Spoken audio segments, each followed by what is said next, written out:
Well, good morning. It's so good to see all of you today. I love that song.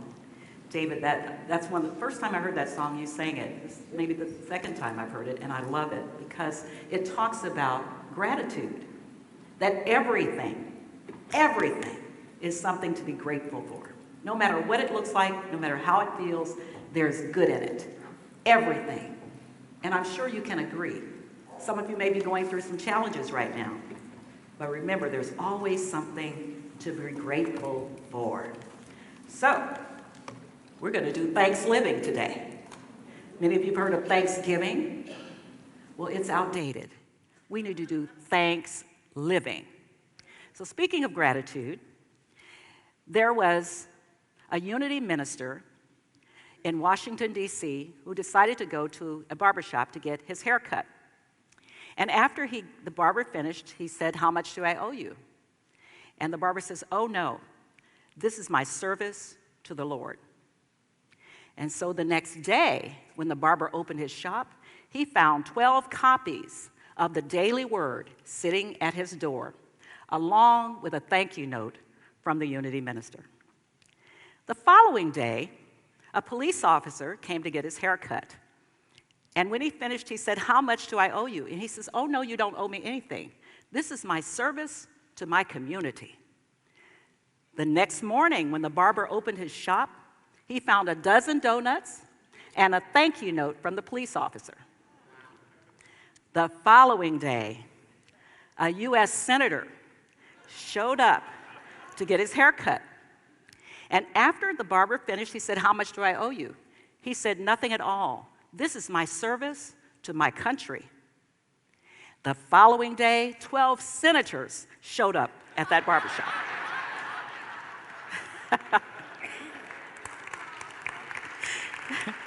Now, that's not a political statement, it's just a joke.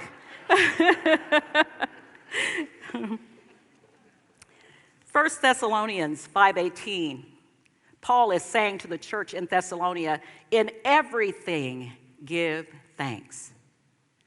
Now, things weren't going the greatest back in those days. There was a lot of apprehension and fear about this new Christianity. People were afraid for their lives for speaking truth.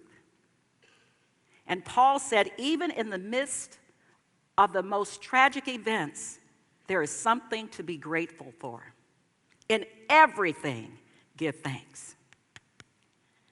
So how would your life be different today if you were grateful for even the greatest challenges that you've ever faced? How would your life change? So I want to share with you a story from one of Unity's textbooks, according to co-founder Charles Fillmore, the Bible, in the New Testament, in the book of Luke, the 17th chapter, the 11th through the 19th verses. And the story is about the 10 lepers. Now, leprosy was considered to be a contagious disease, and the Israelites banned those who had leprosy from being in main society. They had to be in a colony by themselves. They were ostracized from their families and their friends. They were quarantined. And they couldn't come out in public unless they told everybody that they were unclean, that they had this disease. And so they had heard that this man, Jesus, had healed some other lepers. And they happened to see him across the way. And so they yelled out, "Hey, Jesus, Master, help us, help us." Now, the law said that you were not to come within a certain distance if you had leprosy of other people. And so Jesus, of course, yelled back, "Go show yourselves to the priests." Well, the priests didn't want anything to do with the lepers either. From a distance, they would talk to them and minister to them, but not up close. The lepers believed that Jesus had the power to heal them. And so they followed his advice and began walking towards where the priests were. On their way, they were healed of leprosy. On their way. They hadn't gotten to the priest. On their way. Now, one of the lepers The rest of them, have you ever had something happen to you, you're so excited about it, you just can't wait to tell everybody, but you forget the source of that good, right? Sometimes we forget to show our gratitude. And so the 9 of them kept going. They couldn't wait to get to their families who they hadn't seen in a long time. They couldn't wait to hug people who they hadn't been able to do for a long time, to get up close and personal with others. So they went on their way, happy that they were now healed. They were free of leprosy.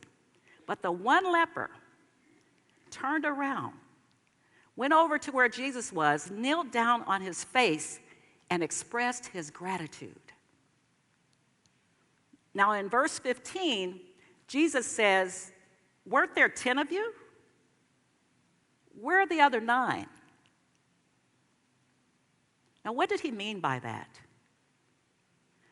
This leper was a Samaritan. Now, Samaritans in those days were considered the dregs of society. Samaritans were considered less than the major population. And yet this Samaritan had the wherewithal to express his gratitude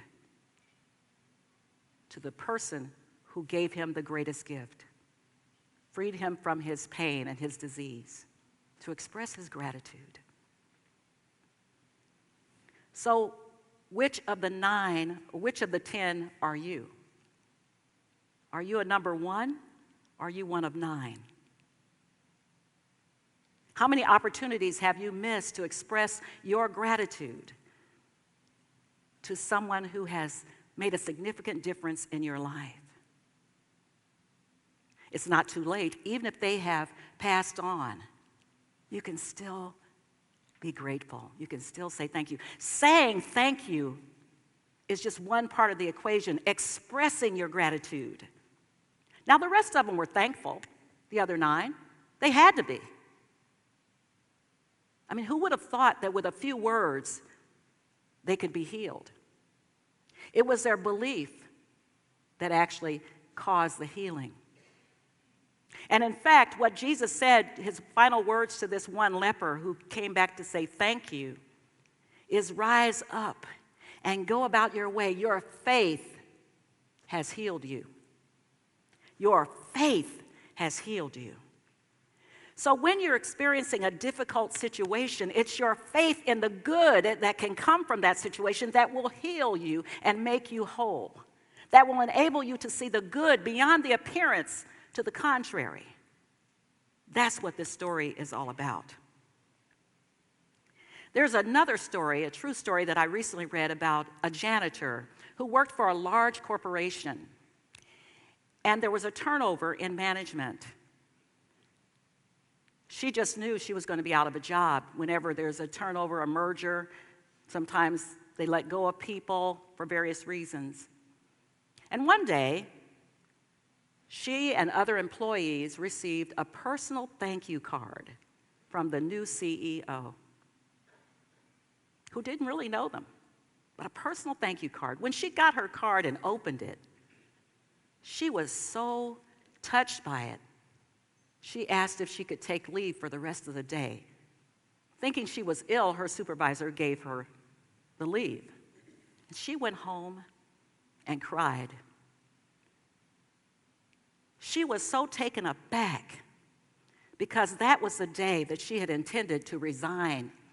She had worked for that company for 20 years, and no one had ever said thank you, because for her, a custodian, a janitor, maintenance engineer, she felt that she was considered less than, like a Samaritan in the corporation. And no one had even said thank you. This was the first time that someone had showed appreciation, and she was so moved by it that she changed her mind about resigning.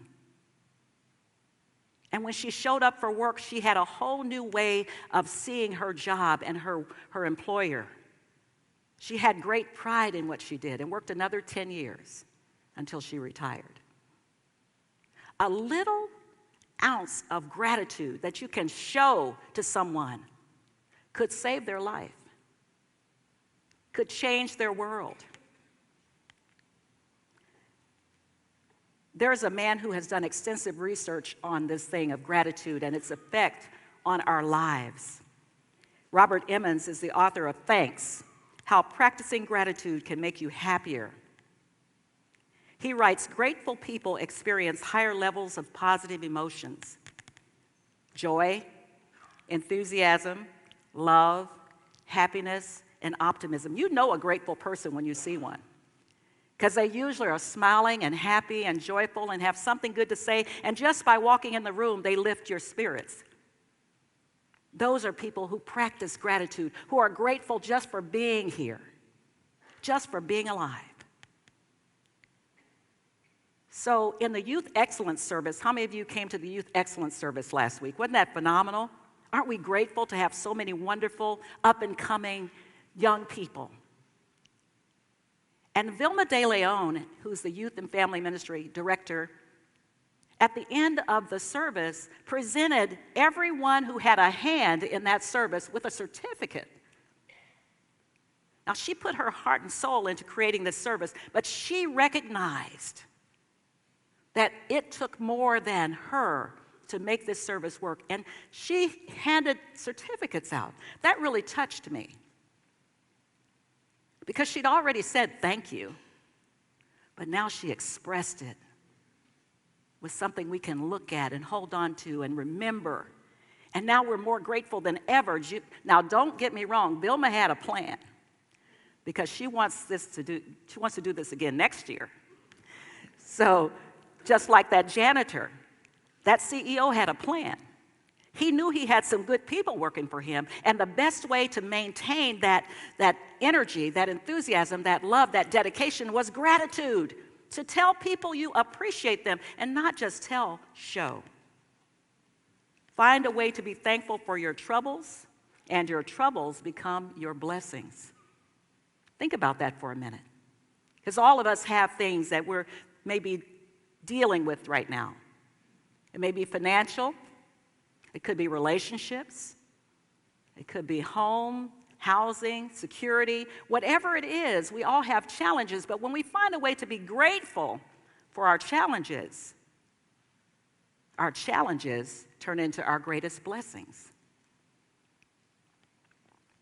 So that's what I mean when I say let's put living into thanks and make it thanks living. Let's live in a state of gratitude. So how do you show gratitude to others? Charles Schulz, the great cartoonist, whom most of us dearly love, the Snoopy and Charlie Brown cartoons, he understood this power of gratitude. And in a cartoon that a friend of mine sent me recently, you have Charlie Brown sitting next to Snoopy, and Charlie Brown says, "You know, Snoopy, you only live once." And Snoopy says, "Wrong. You die once. You live every day." Every day is an opportunity to live in gratitude. The play that Keith Andrews, our own Keith Andrews, who's home basting a turkey, the play that he wrote, Woke, one of the main songs in that play I'm so proud of was inspired by my mother. Because you've heard me say that every single day, without fail, and every single night before she closes her eyes, she makes this statement: "Thank you, Lord, for another day." And that's an inspiration to me, because she's 99. And as she said, her days are numbered. She has more years behind her than she has in front of her, and she still takes the time to be grateful for another day. That's the least we can do, is to express our gratitude for another day. Now, the commercials on television now and the stores are stocked with all kinds of things that you must have in order to be happy this Christmas. Lexus, a December to remember. Unwrap the joy of a new Honda. Black Friday, Cyber Monday, get this, buy that. You won't be happy. You won't be joyful. unless you have these things under your tree or in your stocking or in your driveway at Christmas. But I'm here to tell you that those things are not what contribute to your happiness. It's gratitude for what you do have. Because when you're grateful for what you have is enough. When you're grateful for what you have is enough. So you won't find it in the stores or out shopping. It's in here. It's taking the time when you're in the line buying that special gift for that special someone to make their Christmas joyful and merry, that you set aside your own personal endeavors to thank the clerk who's there trying to make a living, sometimes on minimum wage or less, whose circumstances you don't know, to say thank you for your service. Thank you for all that you do. Thank you for all that you are. That's gratitude. It doesn't take a whole lot to let someone go in front of you in line. The more grateful you are, the more you have to be grateful for. So, what you appreciate appreciates. Did you know that? My brother has a 1978 Buick. He never drives it. He takes it out every now and then and waxes it and cleans it. It has 74,000 miles on it. Original miles. It looks like it just came off the showroom floor. And it's a classic now. Now, he has other vehicles. He's always loved cars. But what I admire most is how he has appreciated the value of what he has. And it's not about material. That's just one example that lets me know how much he appreciates. And what you appreciate appreciates in value. And who you appreciate appreciates in the value in your eyes and theirs. So let's do Thanksgiving. Expressing gratitude for what we have, then we realize that what we have is enough. When we say the offering blessing today, we express gratitude for all that I have, all that I give, and all that I receive. That is a gratitude statement. Whether you think what you have is a little or a lot, it is enough. So the next time you complain about your boss, stop and give thanks that you have a job. The next time that you complain about your couch potato spouse, stop and give thanks that they're at home with you and not out somewhere else doing something they shouldn't do. The next time you complain about your messy house, stop and give thanks that you have a home. The next time you complain about the price of gas, be thankful you have a car. The next time you complain about how far you have to walk from the parking garage while Nordstrom's is building, be thankful you can walk. Be thankful you can move.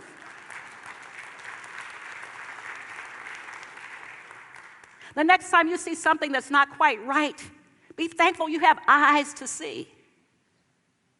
The next time the person sitting behind you, which might have been earlier this morning, is singing off key, be thankful you can hear. There's always something to be thankful for. When we see life through the eyes of gratitude, our whole life changes. We begin to see things in a whole new way. Instead of looking down, we're looking up. So when I think of, my grandchildren love to remark that don't say anything to Nana because she'll come up with a song, and I do. I love music, and it just runs through my head. So the first thing I thought about was Rare Earth. How many of you are old enough to remember Rare Earth? In 1971, their solo hit was I Just Want to Celebrate. I just want to celebrate. I just want to celebrate another day of living. I just want to celebrate another day of life. You remember that song? Yeah. I want to celebrate. Thanks living. Don't wait till Thursday. Don't wait till Black Friday and Cyber Monday. Today is Thanksgiving Day. And I encourage you, no matter what is going on in your life, to look for the good in it, to look for what it is to be grateful for. As Duke often closes his meditation, happy to be me, happy to be here, and happy to be alive. Happy Thanksgiving. I want you to think of that as we move into meditation.